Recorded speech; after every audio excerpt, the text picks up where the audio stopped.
ኢንሱሌትድ ነው በክረምትም በበጋም አፌክት ያደርገው ከቤተሰቦቼ ጋር ሄደን አስተምረን ነበር እና እዛ ያለን ያስተማረን ለስዕል አስተማሪዎች ወርክሾፕ ነበር ነጠላዎቹ ለምን ወደ ኋላ ለምን ከፊት አላረግሻቸው ገርም በ2012 አሁንም በፈረንጆች አቆጣጠር ነው ቻይና በነበርኩበት ጊዜ የቻይና ካሊግራፊ የሚባለውን እማር ስለነበረ እሱን አንድ ላይ ለማድረግ አማርኛውንም ቻይናኛውንም ያገናኙ የሰራዋቸው ስዕሎች አሉ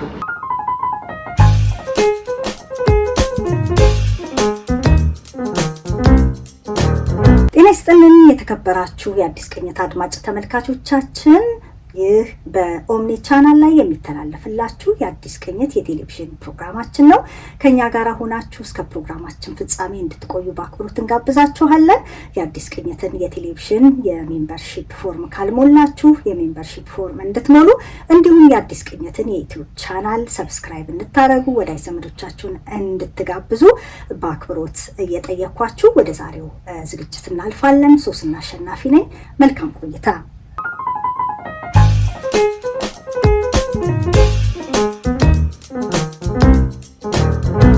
አዲስ ቅኝት ቴሌቪዥን የኢትዮ ካናዳውያን መስኮት ትላንትን በትዝታ ለማየት ዛሬም ባስተውሎት ለመመልከት ነገን አሻግሮ ለመተለም በበሳል ጋዜጠኞች ብቃት ባላቸው የፕሮዳክሽን ባለሙያዎች ትንታግ በሆኑ በጎ ፈቃደኞች እየተደገፈ የኢትዮጵያውያንን ባህል ከሌላው ካናዳዊ ባህል ጋር ያስተሳስራል በምንኖርበት ምድረ ካናዳ ገጽታችንን በካርታ ላይ ያሰፍራል አዲስ ቅኝት ቴሌቪዥን የእናንተው ማህበረሰባዊ ድልድይ ሆኖ ትላንትን ከዛሬ ዛሬን ከነገ ጋር ያስተሳስራል የብዝሃነት መስኮት በሆነው የኦምኒ ቻናል በየቤታችሁ ይመጣል አዲስ ቅኝት የኢትዮ ካናዳውያን መስኮት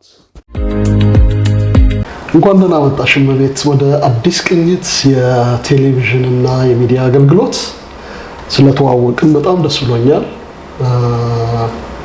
በጣም በርካታ ስራዎች እንደምትሰሪ እንሰማለን በተለያየ ጊዜ ዛሬ እንግዲህ ለመገናኘት እድል አግኝተናል አሁን ተቀምጠን የምንጫወተው በቶሮንቶ የኢትዮጵያ ማህበር ጽፈት ቤት አዳራሽ ውስጥ ነው ስራዎችን ዲስፕሌይ አድርገናል በምንችለው መጠን ኤግዚቢሽንሽ ላይ መገኘት ባንችልም እንግዲህ ስለ ህይወትሽ ስለ ስራሽ ስለ ህይወት አስተያየትሽ እየተነጋገርን ቆይታ እናደርጋለን ማለት ነው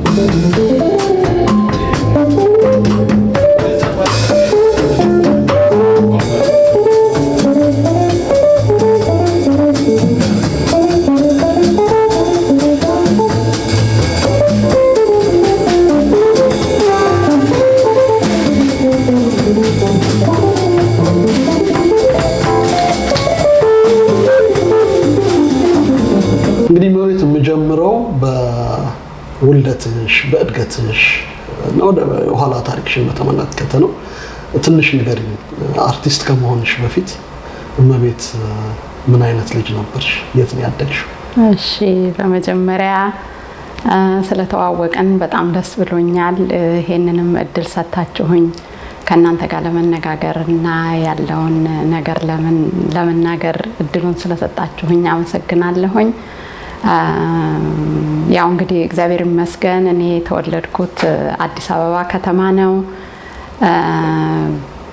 ብዙ እህትና ወንድሞች ጋር አብሬ ነው ያደግኩት ያክስት ያጎት ልጅ ብዙዎቻችን አሁን በየቦታው ነው ያለነው እና ያው እንግዲህ አዲስ አበባ ነው የተወለድኩት ከዛ በኋላ ትምህርት ቤትም በኋላም አርት ስኩል ገብቼ ተምሬያለሁኝ ካናዳም ከመጣሁኝ በኋላ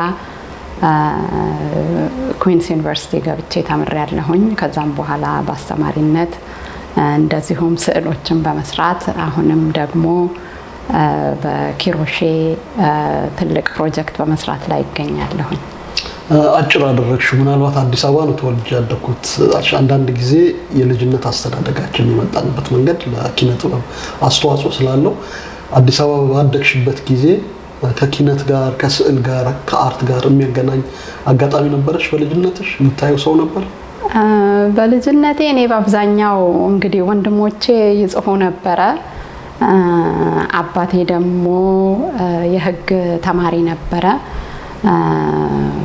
ግን ያው በአጋጣሚ አንዳንድ እንግዲህ የለውጡ በ66ቱ ለውጥ በጣም ህፃን ነበርኩኝ። ከዛ በኋላ እንግዲህ ብዙ ያየሁት ነገር እንኳን አልነበረም። ግን የማስታውሰው 8ኛ ክፍል እያለሁኝ አንድ የስዕል አስተማሪ ነበረችን እና እሷ ስዕል እንድንሰራ ጋብዛን ያን ስዕል ወደድኩት እና ክፍሌም ውስጥ ደግሞ አንዲት ጥሩ ወርቅ የምትባል ልጅ ነበረች እና እሷም እንደዚሁ ስዕል ነገር ትወድ ነበርና ከዛ በኋላ ሃይ ስኩል ኮከበ ጽባህን የተማርኩት። እዛ ግን የስዕል አስተማሪም አልነበረንም። ግን ስዕል ወድ ስለነበረ ሁሉ ጊዜ እስል ነበር ሃይ ስኩል እያለሁም ማለት ነው። እና እናቴ እንደነገረችኝ ከሆነ እኔ ብዙ ጊዜ ዝም ነበር የምለው እና መጽሔት ሰታኝ ገበያም ብትሄድ ምንም ብትል ያንን መጽሔት እያገላበጥኩኝ ነበር የምጠብቃት እና በዛ መልኩ ነው። ግን ያው አርት ስኩል ከገባሁ በኋላ ብዙ ጠንካራ አስተማሪዎች ነበሩ። አጋጠመሽ? የአርት ስኩልሽን እመጣለሁ። የአርት ስኩል እንግዲህ እንዳልሽው ብቸኛው ምናልባት ለረጅም ጊዜ በኢትዮጵያ ብቸኛው የስነ ጥበብ ትምህርት ቤት ነውና በአርት ስኩል ደጃፍ ያላለፈ ኢትዮጵያዊ ሰዓሊ የለም። አንቺ አርት ስኩል የመግባቱን እድል እንዴት አገኘሽ? የመቼው ዘመን ተማሪ ነሽ እና ለማን አስተማሪዎች ነበሩሽ በዛን ዘመን? እሺ እኔ እንግዲህ ሃይ ስኩል ከጨረስኩኝ በኋላ በክረምት የሚሰጥ ፈተና ነበረ እና ያንን ፈተና በአጋጣሚ አርት ስኩል ሚኒሊክ ትምህርት ቤትን አልፈህ ነው የምታየው እና በዛ ውስጥ ቅርጾቹን ምናምን አይቼ ነበር እና ትምህርት ቤት እዛ እንደሆነ አቅ ስለነበረ ነው ፈተና እንዳለ ሰማሁኝ። የ6 ሳምንት ፈተና ነው። በጣም ብዙ ኮምፒቲሽን ነበረ። ወደ 500 የሚሆን ሰው ነበር የነበረው። ከዛ ውስጥ 30 ልጆች 28 ነን እንግዲህ የጨረስ ነው እና ከፍተኛ ኮምፒቲሽን ነበር። በየሳምንቱ ነበር የሚጥሉት። አሁን እንዴት እንደሆነ በቅርብ ጊዜ አላውቅም። በዛን ጊዜ ግን በክረምት ውስጥ በ6 ሳምንት ነበረ። ያው ከዛ በኋላ እዛ ከገባን በኋላ ብዙ እነ አብዱራህማን ነበረ ዲሬክተሩ ይመስለኛል።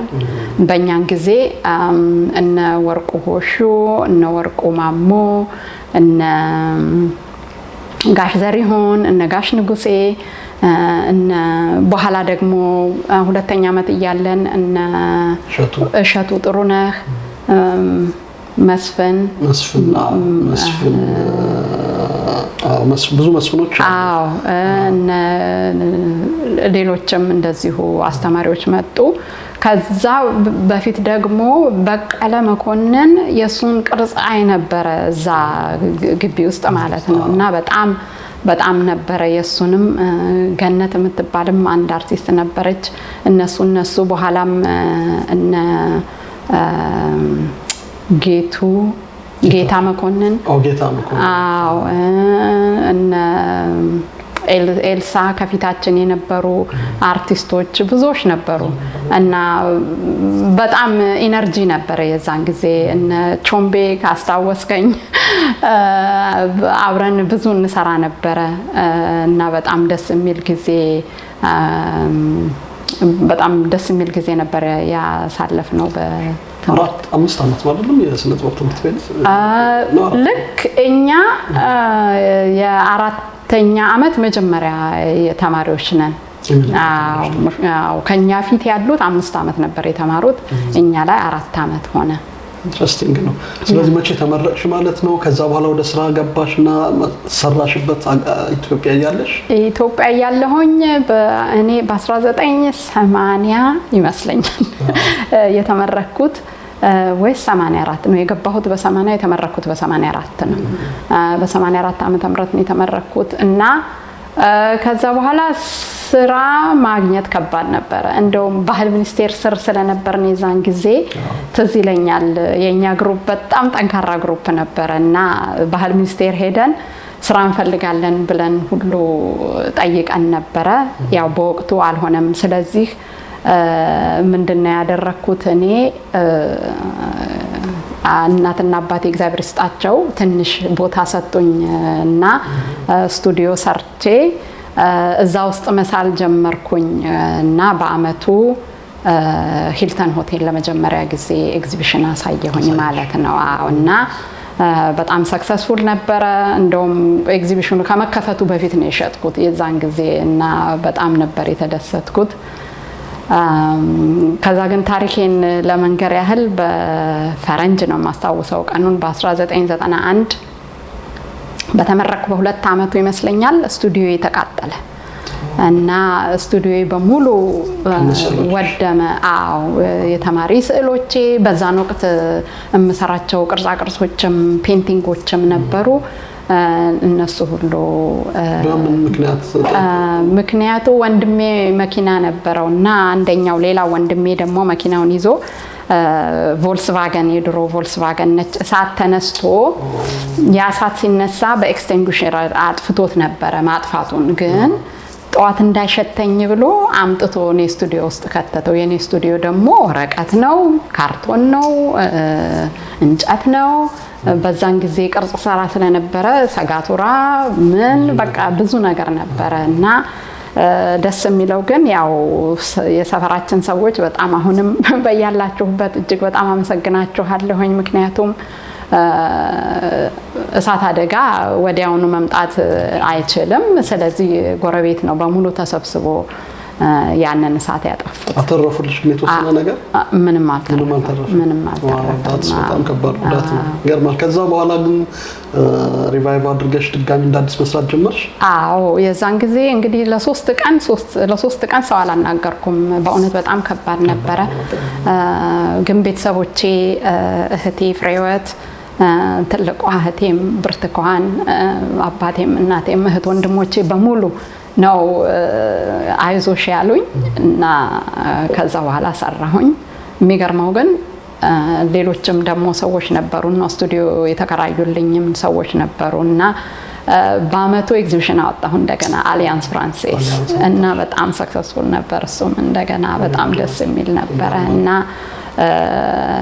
ሌላው ትዝ የሚለኝ አንድ ሰው በአጋጣሚ የውጭ ሀገር ዜጋ ነው፣ ጃማይካዊ ይመስለኛል እና በተቃጠለ ዕለት አንድ ቀጠሮ ስለነበረ መውጣት ነበረብኝ እና የዛን ጊዜ ሄጄ አግኝቼው ማለት ነው። እንደውም እንኳን የተቃጠለ አለኝ። እንዴት እንዲህ ትለኛለህ ስለው ከተቃጠለ አለቀ አለ። ውሃ ጎርፍ ቢሆን ኖሮ በጣም መጥፎ ነበር፣ ምክንያቱም እያየሽ ሁሉ ጊዜ ታዝኛለሽ አለኝ እና እውነት ነው ብዬ እጄ አልተቃጠለም። እግዚአብሔር ይመስገን እጄ መስራት ይችላል፣ አይምሮዬ ያለ እጄ ያለ መስራት ይችላለሁ ብዬ እናው በቤተሰቦቼ በጓደኞቼ እርዳታ ተመልሼ ወደዛ ገብቻለሁኝ እና የማይረሳ ትልቅ የህይወት ምዕራፍ ነበር። ይገርማል። ከዛ በኋላ ግን ምናልባት ከቃጠሎ በኋላ የአሰራር መንገድሽን የስታይሎችሽን ቀየርሽ ወይስ በፊት በምትሰሪበት መንገድ ነው የቀጠልሽው? በጣም ቆንጆ ጥያቄ ነው በእውነት ስላነሳ አመሰግናለሁ። ምክንያቱም እኔ በዛን ወቅት ስቱዲዮዬ በጣም ያው ሰፋ ያለች ስቱዲዮ ስለሆነች ቦታ ስለሌለኝ ዝም ብሎ ኮላጅ ምናምን ብዙ ፔንት ደግሞ ማለት ቀለም ስላልነበረ በጥቂቱ ነገር ነበር የምንሰራው። በዚህ ጊዜ ግን አንድ ጓደኛ ነበረችኝ ከስዊድን፣ እሷ ላከችልኝ።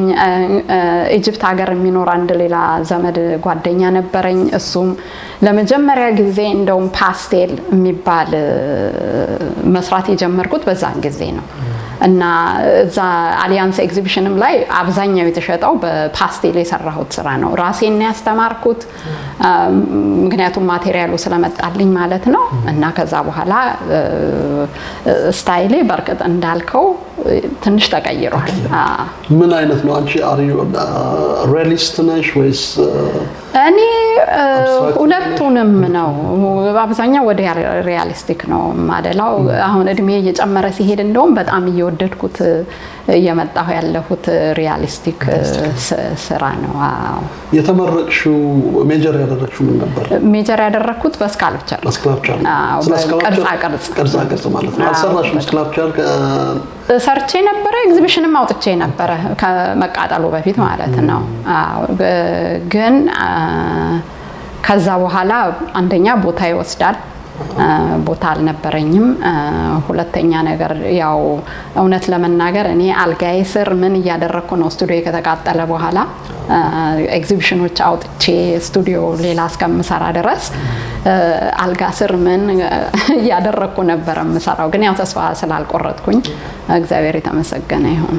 ኢንትረስቲንግ ነው ምልሽ። ስካልፕቸር በጣም ትልቅ ነገር ነው። እንዲሁ ስካልፕቸርን ካነሳን ከሀገራችን ስካልፕቸሪስቶች እነማንን ታደንቂያለሽ? እንደው ምልሽ ለምሳሌ በአንቺ በተማርሽበት ዘመን በደርጉ ዘመን በጣም ብዙ ስካልፕቸሮች ተሰርተዋል ኢትዮጵያ ውስጥ ከአብዮት ጋር በተያያዘ። እዛ መስቀል አደባባይ ኢሰማ ህንፃ ላይ ያለ፣ እዛም የምንድነው ድላችን ሐውልት ስር ያለ፣ በተለያየ ቦታ ላይ ተቆሙ አሉ። አሁን ደግሞ ቅርጻ ይወጣልሽ የተባለች ሀገር ነች ደግሞ እያሉ የሚተቹ ሰዎች አሉ። በቅርብ ጊዜ የሚሰሩ ስካልፕቸሮች በጣም ምንሽ ፕሮፌሽን የተማረ ሰው የሰራቸው ማይመስሉም አሉ። እና ምን ታያለሽ ቅርጽን በተመለከተ? እንግዲህ እኔ በተማርኩበት ጊዜ መምህሬ አመሰግናቸዋለሁ። ታደሰ ማመጫ እኔ ወደ ቅርጽ እንድገባ ትምህርት ቤቱ በርግጥ አልፈለገም ነበር መጀመሪያ። የሚገርምህ ነገር ምክንያቱም ቀለሜና ስዕሌ በጣም ቆንጆ ነው። ሁለተኛ ሴትም ስለሆንኩ ይመስለኛል። ግን ዲሬክተሩን ሄጄ አነጋግሬ ከዛ በኋላ ጋሽ ታደሰ ክፍል ስገባ አንቺ ነሽ አመፀኛው አንቺ ነሽ አልቀይርም ያልሽው አለኝ። አሁን እኔ ነኝ፣ ምክንያቱም ይሄንን መስራት እፈልጋለሁ። እና በጣም የሚያስደስተኝ ነገር አሁንም ቢሆን ነው ብዙ በቅርጽ ባልሰራም ቅርጽ ውስጥ በመግባቴና ምክንያቱም ቅርጽ ማለት ዙሪያውን አይተህ ነው የምትሰራው። አንድ ወይንም እንደኛ እንደ ፔይንቲንግ 2 ዳይሜንሽናል አይደለም። ይሄ ሶስቱንም ዙሪያውን እያየህ የምትሰራው ነገር ስለሆነ በጣም ደስ ይለኛል። ምንም ከባድ ቢሆን እና ቦታ ስለሚወስድ በአብዛኛው በሱ ብዙ መቀጠል ባልችልም አሁንም ያንን በመማሬ ደስ ይለኛል። እና እነ ታደሰ ማመጫን ስራ ታደሰ በላይነህ በጣም የሳቸው ስራ ብዙ ቦታ ነበር። የታደሰዎች ቤት ነው፣ እውነት ነው። እና የነሱ ስራዎች አሉ። አሁን ደምሴ ጉርሙ የሚባል የክላስሜቴ ነው።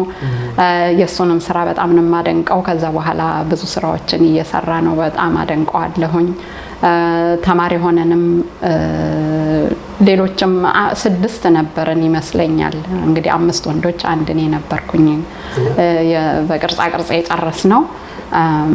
እና ይሄ ነው ለውጡ። ብዙ ቅርጾች አሉ። እንግዲህ ያው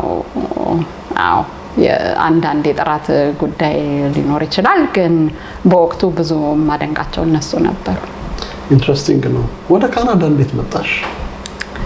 ወደ ካናዳ እንግዲህ የመጣሁት ታሪኩን አጭር ለማድረግ ያህል እንደነገርኩ ከእሳት ቃጠሎ በኋላ 2-3 ኤግዚቢሽን ካወጣሁኝ በኋላ አንድ ስቱዲዮ ሰራሁ እና ማለት ስቱዲዮን መልሼ ያቋቋምኩኝ እና የዛ የካናዳ የአምባሳደሩ ሚስት በሌላ ሰው አውቃት ነበረ እና ለምን መታችሁ ስቱዲዮን አታዩም ብዬ ጋበዝኳቸው ማለት ነው። እና አምባሳደሩ ከነ ባለቤታቸው መጡ።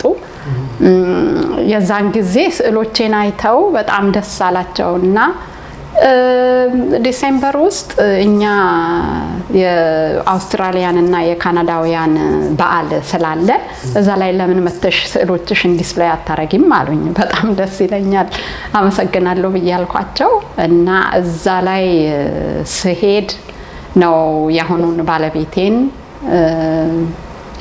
የተዋወቅ ነው። ከዛ በኋላ እንግዲህ ታሪኩ ረጅም ነው። ካናዳ መተሽ ነው ወይስ እዛው ካናዳ ኤምባሲ ውስጥ? ካናዳ ኤምባሲ ውስጥ ነው ላሳይ የነበረው። ያው እንግዲህ እህል ውሃ ስለሆነ ነው። እኔ ይልቁንም ስለታሳየለሽ ባላግንተሽ እኔ ይልቁንም ማስብ የነበረው በዛን ጊዜ እንግዲህ ራሻ መሄድ ስለነበረ ራሻ ሄዳለሁኝ ብዬ በፎርም በመትሞላበት ጊዜ እንደውም ተጠባባቂ ሆኜ ቀርቻለሁኝ 1 አመት እና እሱን ነበር የማስበው እንጂ ወደዚህ ሐሳብም አልነበረኝም። ያው ግን እህል ውሃ ስለሆነ በጣም ደስ ይላል። ይገርማል። ከዛ በኋላ ከሱ ጋር ግንኙነት ፈጠራችሁ፣ መጣሽ፣ እዚህ ተጋባችሁ ማለት ነው? አዎ በመሐከል እንግሊዝ ሀገር ተገናኘን ከመምጣታችን በፊት። ከዛ በኋላ ከጥቂት አመታት በኋላ መጣሁኝ፣ ተጋባን። እንግዲህ እዛ ትምህርት 2 ልጆች ወልደናል። እና ባለቤቴንም በጣም ማመሰግነው አንዱ ምክንያቱም ካናዳ መጥተህ የተማርከው አይቆጠርልህም እና እዛ ኪንግስተን የሚባለው ከተማ ውስጥ ነበር የምንኖረውና ሄጄ በጠየቅኩኝ ጊዜ አይቻልም ይሉኛል እና 7 ወር ነው የፈጀብኝ።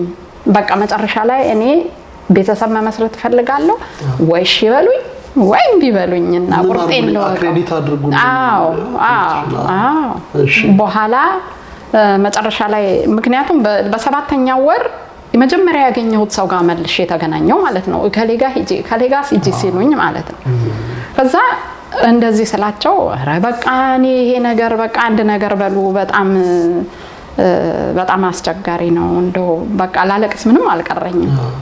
ከዛ በኋላ እስኪ ወደ ዲፓርትመንቱ ወደ ፕሮፌሰሩ ጋር ትላክ ተባለ። ፕሮፌሰሩ ፖርትፎሊዮሽን አምጪ ያለ ማለት ስዕሎችሽን ይዘሽ ነው ያለኝ። ስዕሎቼን ሳይ በቃ አንቺማ እንፈልግሻለን አለኝ። 2 አመት ክሬዲት ሰጡኝ። እሱን በጣም አመሰግናለሁ። በቅርብ ጊዜ ነው ነፍሱን ይማረው ያረፈው። በጣም የምወደው አስተማሪ ነው እሱ። በጣም ይገርማል። ስለዚህ ከዛ ኪንግስተን ምን ዩኒቨርሲቲ ኩዊንስ ማለት ነው? አዎ ኩዊንስ ዩኒቨርሲቲ ነው። ከዛ በኋላ እንግዲህ ከኢትዮጵያ ከመውጣቴ በፊት ግሪክ ስኩል ውስጥ አስተምር ነበረ እና ኢንዲያን ስኩልም አስተምር ነበረ። በኋላ ላይ ግማሽ ቀን ከዛ ትር ብለህ እና የዛን ልምድ እንዳለኝ ሁሉ በነግራቸው ያው በፍጹም አይቻልም ብለውኝ አሁን የ2 አመት ክሬዲቴን ሰጥተውኝ የባችለሬን የአርት የፋይን አርቱን ካገኘሁኝ በኋላ ወደ ኤጁኬሽን ደግሞ ገባሁኝ ማለት ነው እዛው ኩዊንስ ዩኒቨርሲቲ እና ልጄ ተወልዳ ነበር። የዛን ጊዜ ባለቤቴ ቤት ቁጭ ብሎ እሱ ያሳደገ እኔ ደግሞ እየተማርኩኝ እንደዛ አድርገን ነው የጨረስነው። that is amazing። የሚገርም ነው የምልሽ። ዞሮ እንግዲህ አዘን አርቲስት ሀገር ቤት መስራት ኪነ ጥበብና ሀገር ቤት ሆኖ መስራት በተወለዱበት ባደጉበት በሚያውቁት ባህል ውስጥ ሆኖ መስራትና በአዲስ ሀገር በአዲስ ባህል ውስጥ መስራት ለዛውም ደግሞ ኢትዮጵያዊ ያልሆነ ባህል ደግሞ አግብቶ ሌላ አዲስ አይነት አኗኗር ይመስለኛል። ፓራዳይም ሺፍት ይመስለኛል። ከዛ በኋላ የምትሰሪያቸው ስራዎች ተቀየሩ ልክ ከሰዓቱ በኋላ እንዳመጣሽው አይነት የስታይልም ሆነ ያስተሳሰብ ለውጥ መጣ በስራሽ ላይ ካናዳ ከመጣሽ በኋላ? ጥሩ ጥያቄ ነው። ምክንያቱም ዩኒቨርሲቲ በነበርኩኝ ጊዜ የተለያዩ ነገሮችን ሞክሬያለሁኝ። አብስትራክትም ይሁኑ እንደገና ደግሞ እውነት ለመናገር ኢትዮጵያ እያለን ስለ ኢሮፒያን ሰዓሊዎችና ስዕል ነበር የጣሊያን ስዕል የፈረንሳይ ስዕል እንደዚህ ነው እንጂ ስለ ካናዳ አልተማርንም። እና አርቲስትሪ ባጠናሁኝ ጊዜ የካናዳ ሂስትሪ ተማርኩኝ እና በጣም ነበር የተደሰትኩት። በተለይ ጃክ ሻድቦልት የሚባል አንድ ሰዓሊ የሱን ስራ በጣም ነበር የወደድኩት እና በሱ አይነት መልክ ለመስራት እንደገና ደግሞ የሶስት የስካልፕቸር የቅርጻ ቅርጹንም ፍቅሬን ለመወጣት የሆኑ ስራዎች እንደውም ዌልዲንግ ራሱ ይሄ ብየዳ እሱን ሁሉ ተምሬያለሁኝ ማለት ነው። እና የሚገርምህ ግን ይልቁንም እዛ ያለሁኝ የበለጠ ስለ ኢትዮጵያ ማሰብ መስራት መማሩን ተማርኩኝ። ነገር ግን እንደውም የበለጠ ወደ ኢትዮጵያ እንዳተኩር ነው ያደረገኝ እና ከባለቤቴ ጋር አሁን አንዳንድ ጊዜ በመናወራ ጊዜ ራሱ የአማርኛው የቋንቋው ልዩነት እኔም ማላየውን ነገር እንኳን እሱ አይቶ የነገሮች ነገሮች ስለነበሩ ይሄ ነገር በቃ እንደውም የበለጠ ማወቅ አለብኝ እና ስለ ሀገሬ የበለጠ ለማወቅ እና የጀመርኩትን የቀጠልኩት ብዬ ነው የማስበው። ኢንትረስቲንግ ነው። አድማጭ ተመልካቾቻችን የአዲስ ቅኝት ቴሌቪዥን ፕሮግራም ተከታታዮች ቆይታ እያደረግን ያለ ነው ከአርቲስት እመቤት ጋር ነው። ተመልሰን እንገናኛለን ከጥቂት አፍታ በኋላ።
ጨዋታችን ቀጥሏል። አሁን ከጀርባችን እነዚህን ስዕሎች እናያለን። ከዚህ በተጨማሪ ደግሞ ኪሮሼ የሚባል ከአርት በተጨማሪ አዲስ ፕሮጀክት አለሽ። ምን ያህል ጊዜ ሆነው የኪሮሼ ፕሮጀክት መጀመር? መነሻው ምንድን ነው? እደ ጥበብ እና ኪነ ጥበብ የሚገናኙበት ነገር አለ። አንቺ ሁለቱንም እንግዲህ ጎን ለጎን ይዘሽ እየሄድሽ ነው ያለሽው። ለምን ወደ እደ ጥበቡ ተሳብሽ? ከዛ በፊት ይሄንን ለመስራት ካነሳሱኝ ነገሮች አንዱ ቻይና ቲያንጂን በሚባል ቦታ ከቤተሰቦቼ ጋር ሄደን አስተምረን ነበረ እና እዛ ያለን ያስተማርን ለስዕል አስተማሪዎች ወርክሾፕ ነበረ። ለስዕል አስተማሪዎች ብቻ የተደረገ ፊሊፒን የሚባል ሀገር እና እዛ ፊሊፒን በሄድን ጊዜ የፊሊፒኖ ሰዓሊ የሆነች ሴት ሲንጋፖር የሚባል ሀገር ውስጥ ድልድይ ቀብታ ነበረ እና ያንን ለተማሪዎቼ ስለሷ ለማስተማር ስለፈለኩኝ ሰዎች እዛ የነበሩትን ኢሜል ጠይቄ በኢሜሉ አግኝቻቸው ስለሷ ማስተማር ስለምፈልግ ባካችሁ አንዳንድ መጽሐፍም ሆነ እንደዚህ ስላቸው እንደውም በቻይና ስለምናልፍ እናመጣልሻለን አሉኝ እና ተማሪዎቼን አስተማርኩ ማለት ነው 6 ሳምንት ብሎክ አርጌ ስለዚች ፓሲታ አባድ የምትባል አርቲስት ናት በጣም ነው የምወደው ስራዋን ልጆቹን አስተማርኩኝ ከዛ በኋላ እንደውም ጋዜጣ ላይ ሁሉ ኢንተርናሽናል ኤጁኬተርስ መጽሔት ጋዜጣ ላይ ሁሉ ወጥቶ ነበር የነሱ ስራና ያንን በጣም ስለወደድኩት እዛ ሲንጋፖር የሚባል ሀገር ድረስ ሄጄ ድልድዩን አየሁት አሁን እዚህ ሀገር ከመጣን ተመለስን ማለት ነው ከቻይና ከተመለስን በኋላ እዚህ ምኖርበት ከተማ ውስጥ ድልድይ አለ በጣም ረጅም ድልድይ ነው አንዱን የኛ ያለንበትን ቤልቪንና ካውንቲ የሚባለውን ፕሪንስ ኤድዋርድ ካውንቲ የሚባለውን የሚያገናኝ ድልድይ ነው እና ያንን ድልድይ ብዙ ጊዜ አያዋለሁ ከዛ በኋላ ልጄ ፎቶግራፍ ማንሳት ይወዳልና አንዳንድ ጊዜ ፎቶ ምናምን እንደማንሳት በዛ ውሃ አጠገብ ስላለ ስለምንሄድ ግን ሁሉ ጊዜ አየውና ይሄ ነገር እንደው ቀለም ያስፈልገዋል ምክንያቱም ግራጫ ነው እና ቀለም ያስፈልገዋል ግን ቀለም ብቻ ሳይሆን ደግሞ ይሄን መቀባት በፊሊፓ አይቻለሁኝ ፈቃድ ማግኘቱ ብዙ ፕሮሰስ ነው ብዙ ጊዜ ደግሞ መታደስ አለበት እና ምን ይሻላል ብዬ ትዝ ሲለኝ ኪሮሼ ካናዳ በመጣሁን ጊዜ ያው እንግዲህ የብርዱ ነገር ይታወቃል በጣም ከረዳኝ ነገር አንዱ ኪሮሼ መስራት ነበር እና እንደመጣሁ ለእናቴ ነው 2 ሻርፕ በኪሮሼ ሰርቼ የላኩላትና በጣም የሚያረጋጋ አክቲቪቲስ እንደሆነ ማውቃለሁኝና ይሄንን ነገር ከሰዎች ጋር ሌላው ደግሞ እኔ በጣም ከሰው ጋር መሆን እፈልጋለሁ እወዳለሁ ካናዳ ደግሞ በተለይ በክረምቱ ጊዜ በጣም ከባድ ነውና ይሄንን ነገር ለምን ሁለቱን አንድ ላይ አላደርገውም ብዬ ሐሳቡን አመጣሁ ሐሳቡ ይሄን ያመጣሁት ሐሳብ በ2019 ማለት ነው ከ6 አመት በፊት እና ያንን ሐሳብ ይዤ የኛ የኩዊንቲ አርት ካውንስል የሚባል አለ የአርት የኪነ ጥበብ ድርጅት ማለት ነው የሚረዳ እና እዛ ሄጄ አንድ ትልቅ ሐሳብ አለኝ እስቲ እንደው ባቀርብላችሁ ስላቸው የኛ ደግሞ የኩዊንቲ ኤሪያ የማርኬቲንግ ቦርድ የሚባል አለና ሁለቱ አንድ ላይ ተሰበሰብንና ሐሳቡን ነገርኳቸው ሐሳቡን በጣም ወደዱት በጥያቄ ብዙ ጥያቄ አጣደፉኝ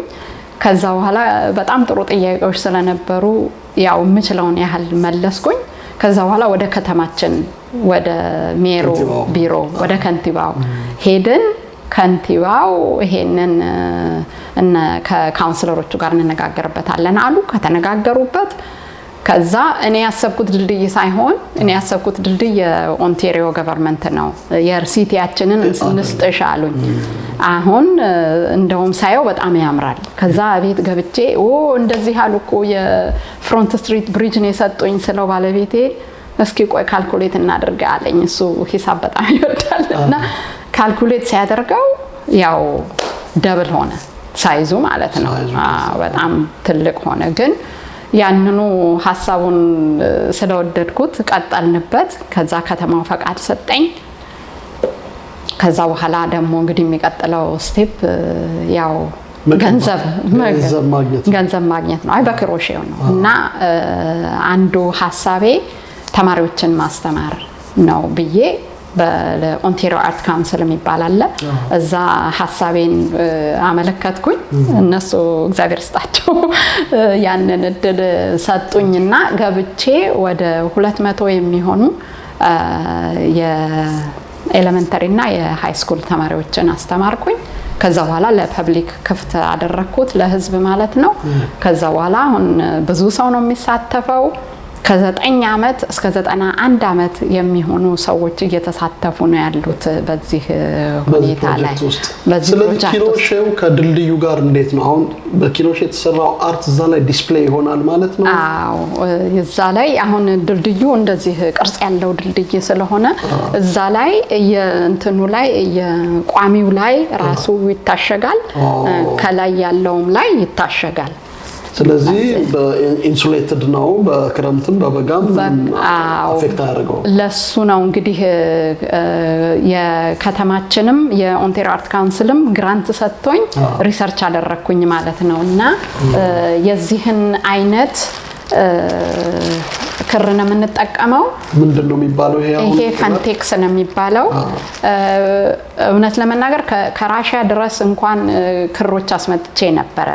ፕላስቲክ የሆነ ነገር ስለሆነ ብዙም አልወደድኩትም። ይሄ ግን ኦልፊን የሚባል ማቴሪያል ነው፣ ብዙ የለም። ይሄ ብቻ ነው። ሌላ ቦታዎች ይሰራሉ ይሆናል አሉ። ሪሰርች አድርጌ ነበረ ግን በአጋጣሚ ኦንታሪዮ ውስጥ ስለሚሰራ ስለሆነ ደግሞ በጣም ሰክሰስፉል ነው እና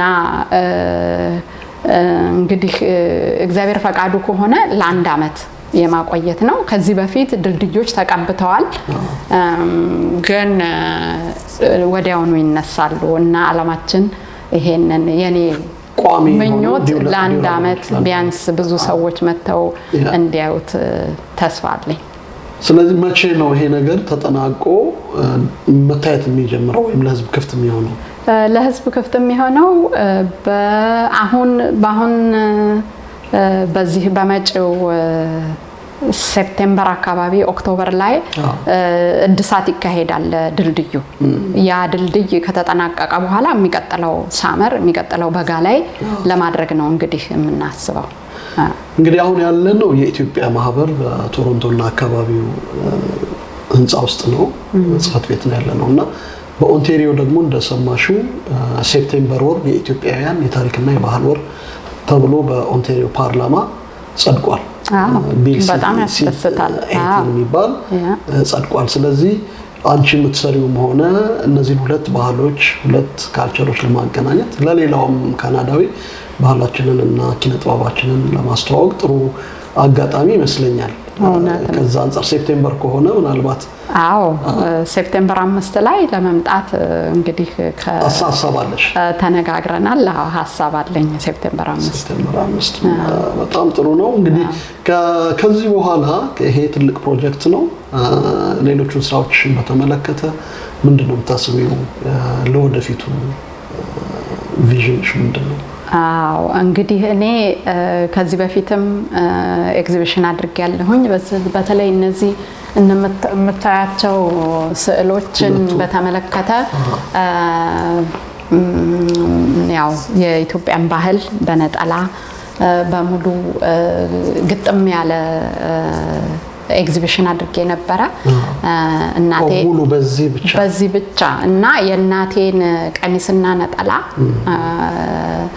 ዲስፕሌይ አድርገን ነፍሷን ይማረው እናቴ በጣም ከፍተኛ የሆነውን እኔ ወደ ስዕል እንድገባ ከገባሁኝም በኋላ እንድቀጥል ያደረገችኝ ትዕግስት ያስተማረችኝ እናቴ ናትና እሷን ለማስታወስ የተደረገ በአግነስ ኪንግስተን ውስጥ የሚገኝ የዩኒቨርሲቲው ትልቅ ኤግዚቢሽን አዳራሽ ውስጥ ነበር የታየው እና ከሱ ጋራ ደግሞ መዝሙሮችን አንድ ላይ በማቅረብ አቅርብ ያለሁኝ። እንግዲህ ሌላው ወደዛ ከመሄድሽ በፊት ለምንድን ነው ጀርባቸውን የሳልሽው? ነጠላዎቹ ለምን ወደ ኋላ ሆኑ? ለምን ከፊት አላለቅሻቸው? ነገር ይኖራል አለው። እንደውም ርዕሱ ተርንድ ባክ ነበረ። እናቴ ስትሞት በጣም አንድ ከፍተኛ ለውጥ ለኔ አንድ ደግሞ ሌላ ምዕራፍ የምለው ማለት ነው። እናቴን በጣም ስለምወዳት እናቴ ስትሞት የሚያበቃልኝ ይመስለኝ ነበር እኔ ምክንያቱም 2 ዓመት ታማ ነበርና ይልቁንም ስትሞት ሌላ ኤነርጂ ነው እኔ ያገኘሁት ምክንያቱም ምርቃቷ ደርሶኛል ብዬ አምናለሁኝ በዛ ውስጥ ብዙ ነገር አስተምራኛለች በዛ ውስጥ ደግሞ እንደገና እንድመለስ እና የበለጠ ደግሞ እንድመረምር ሞት ራሱ ምን እንደሆነ እንድመረምር አድርጋኛለች እናቴ እና ያ ነገር ለኔም ብቻ ሳይሆን ለሌሎችም ጥያቄ አድርጓል እና ኤግዚቢሽኑ ላይ 2 አይነት ሰዎች ነበሩ እውነት ለመናገር አንዳንዶቹ ከነሱ ጋር አብሬ መሄድ ፈልጋለሁ የሚል አይነት ነበር አንዳንዱ ደግሞ ለምንድን ነው ጀርባውን የሰጠኝ ብሎ የሚጠይቅ ነበርና ያ ነገር ለኔ በጣም ነው የሚያስደስተኝ ምክንያቱም ያሰብኩትን ነገር ለማስተላለፍ ችያለሁኝና በዛ የተነሳ ነው ሞትን ተመራምረሽ ደረሽበት ጨከንሽበት ወይስ ፈራሽ ወይ ምን ተሰማሽ እውነት ለመናገር ሞትን አልፈራውም አሁን ማለት መሞት አልፈልግም እንግዲህ እግዚአብሔር በፈቀደው ሰዓት ነው ግን እናቴ ውስጥ የነበረው ጥንካሬ እናቴ አታነብም ነበር እና እኔ ሆስፒታል ሆና አልጋ ላይ ተኝታ ማለት ነው በልጅነቴ ውዳሴ ማርያምን አነብላት ስለነበረ ውዳሴ ማርያምን ለማያ አነብላት ነበር እና አንድ ቀን አንብቤ ተኝታ ስትነሳ ማርያም መታ ነበር አለችኝ እኔ ግን መድኃኒት ያን ጊዜ ያልሆነ መድኃኒት ሰጥተዋታል ብዬ ስለ መድኃኒት ነበር ማነበው እና እሷ እዚህ ሃሉሲኔሽን ምናምን የሚሉት አለ አይደል እሱ ነገር ነበር የመሰለኝ ግን ከሞተች በኋላ ሃይማኖቴንም መመርመር ማወቅ ፈለኩኝ ማለት ነው እና ያንን በማረግበት ውስጥ ነው እንግዲህ ህይወት እንዳለ ሌላ የወደፊት ህይወት እንዳለ ያው እንግዲህ የሃይማኖታችንን ጥግ ለማየት በእናቴ ምክንያት ያየሁ ይመስለኛልና አሁን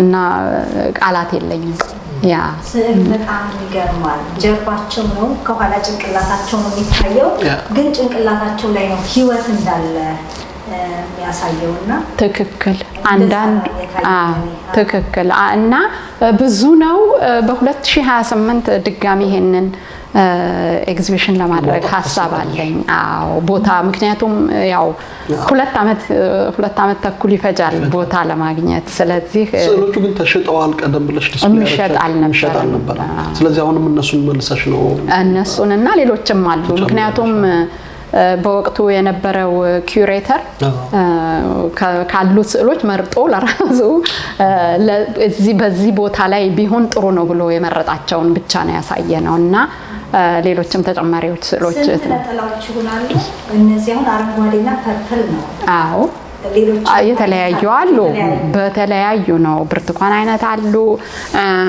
እንደውም አንደኛው ትዝ ይለኛል 5 ሴቶች ምናልባት ከዛም በላይ ይሆኑ አሉ እንደዚህ ሲንግል ብቻ ሳይሆኑ በግሩፕ ደግሞ ይሆኑ አሉ እና እነሱ ለምሳሌ የጄኔሬሽን ማለት የተለያየ ትውልድ ነው እና አሮጊቷን ጋቢ ለብሰው ሌሎቹ ነጠላ ለብሰው እንደዚህ የሰራሁት አለ እና የተለያየ ትውልድን ማካተት ነው ምክንያቱም ሞት እንግዲህ ከአንዱ ወደ አንዱ መወለድ እየመጣ የሚተላለፍ ነገር ስለሆነ ያንን ለማያያዝ ማለት ነው ጥለት ተጠቅመሻል ወይስ ለሞት ነጠላ ብቻ ነው ጥለትም ያስገባሁባቸው አሉ አብዛኛው ግን አላማው ጥለቱን ዲቴል ለመስራት ሳይሆን አላማዬ ጀርባውን መስራት ስለሆነ ነው ያ እንግዲህ የነጠላውን ነግረሽናል የፊደሉ ደግሞ አለ ፊደሉ እንደውም ስለ ፊደሉ ባወራ በጣም ደስ ይለኛል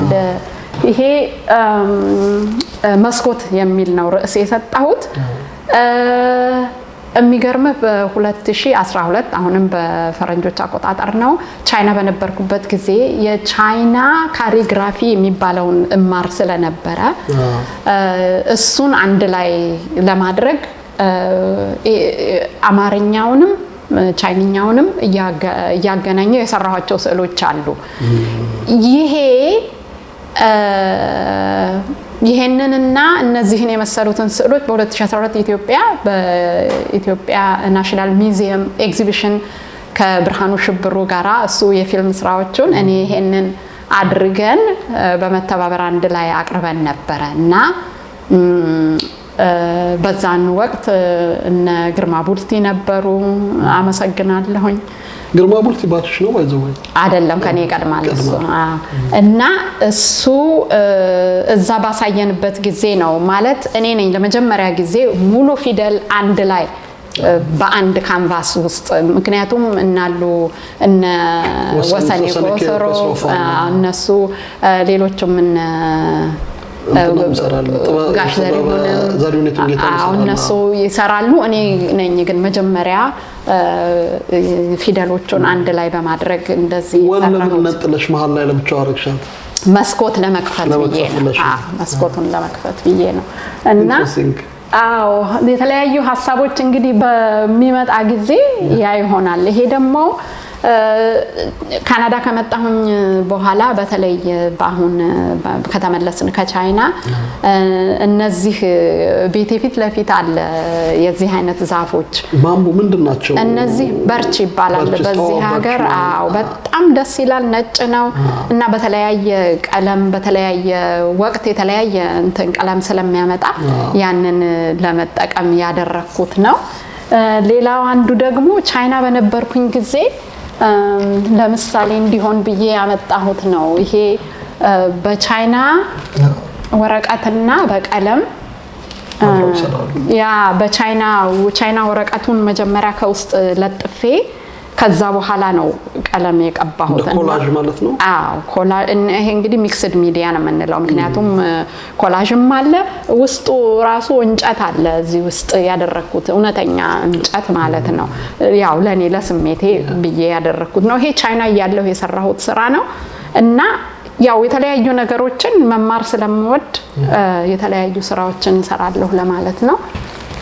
ኢንትረስቲንግ ነው። በጣም ነው የምናመሰግነው። በጣም ጥልቅ ነው። ምንሽ ዞሮ ኪነ ጥበብ ከማጠቃለላችን በፊት አንድ ጥያቄ ልጠይቅሽ የምወደው የኛ ማህበረሰብ በተለይ በውጭው ዓለም የሚኖረው ማህበረሰብ ኪነ ጥበብን በተመለከተ ያለው አስተያየት የሚያበረታ ነው የሚያደክም ነው? እንደው እንዴት ነው የምትገልጪው? ምክንያቱም ብዙ ጊዜ ታግለሻል። አላቅም ከኢትዮጵያውያን ጋር ዲስፕሌይ አድርገሽ እንደሆነ ኤግዚቢሽን ተሳተፍሽ እንደሆነ አላቅም፣ ግን ምንድን ነው የሚሰማሽ ኪነ ጥበብና በውጭ የሚኖሩ ኢትዮጵያውያን ስታስብ? እኔ እንግዲህ ይሄንን ጥያቄ በጣም ይከብደኛል ለመመለስ። አንደኛ እኔ የምኖርበት አካባቢ ብዙ ኢትዮጵያውያኖች የሉም። ነገር ግን እንዲሁ በአጠቃላይ ስለ ኪነ ጥበብ ከሆነ እንደ ሰው ይለያያል፣ ግን ከባድ ነው። መናገር የምፈልገው ውጪ ሀገር ስትኖር መጀመሪያ መብላት አለብህ፣ መጠጣት አለብህ። ያንን ለማድረግ ብዙ የተቸገሩ ሰዎች አሉ። ስዕሉን እርግፍ አድርገው የተዉ ሰዎች እንዳሉ አውቃለሁኝ። እና በዛ መልኩ እኔ ባለቤቴን እጅግ በጣም አድርጌ አመሰግነዋለሁ። ምክንያቱም ከመጀመሪያው ጀምሮ እስካሁንም እስከ ዛሬዋ ድረስ እንኳን ከኔ ጋራ ነው የሚለፋው አብሮ እና ይሄንን ነው የሚመስለው። በጣም ነው የማመሰግነው ለነበረን በጣም ጥሩ ቆይታ። ሆፕፉሊ ሌላ ጊዜም ደግሞ እንገናኛለን በድጋሚ ብዬ ተስፋ አደርጋለሁ። እግዚአብሔር ይስጥልኝ። እኔም አመሰግናለሁ። እግዚአብሔር ይስጥልኝ።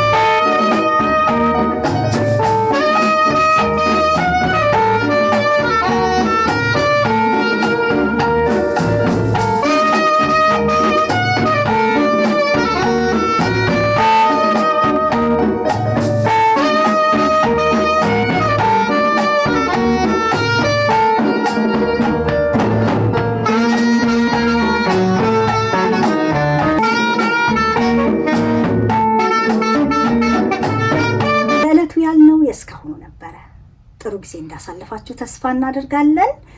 በሚቀጥለው ሳምንት በሌላ ዝግጅት እስክንገናኝ የአዲስ ቅኝትን የሜምበርሺፕ ፎርም እንድትሞሉ እንዲሁም የዩቲዩብ ቻናላችንን ሰብስክራይብ እንድታደርጉ በዚህ አጋጣሚ እንጋብዛችኋለን። እስከ ሳምንት ሰላም ሁኑ።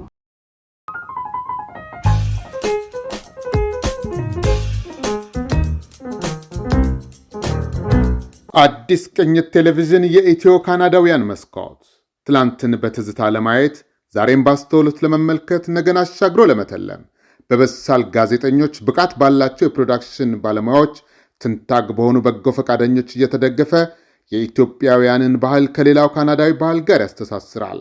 በምንኖርበት ምድረ ካናዳ ገጽታችንን በካርታ ላይ ያሰፍራል። አዲስ ቅኝት ቴሌቪዥን የእናንተው ማህበረሰባዊ ድልድይ ሆኖ ትላንትን ከዛሬ ዛሬን ከነገ ጋር ያስተሳስራል። የብዝሃነት መስኮት በሆነው የኦምኒ ቻናል በየቤታችሁ ይመጣል። አዲስ ቅኝት የኢትዮ ካናዳውያን መስኮት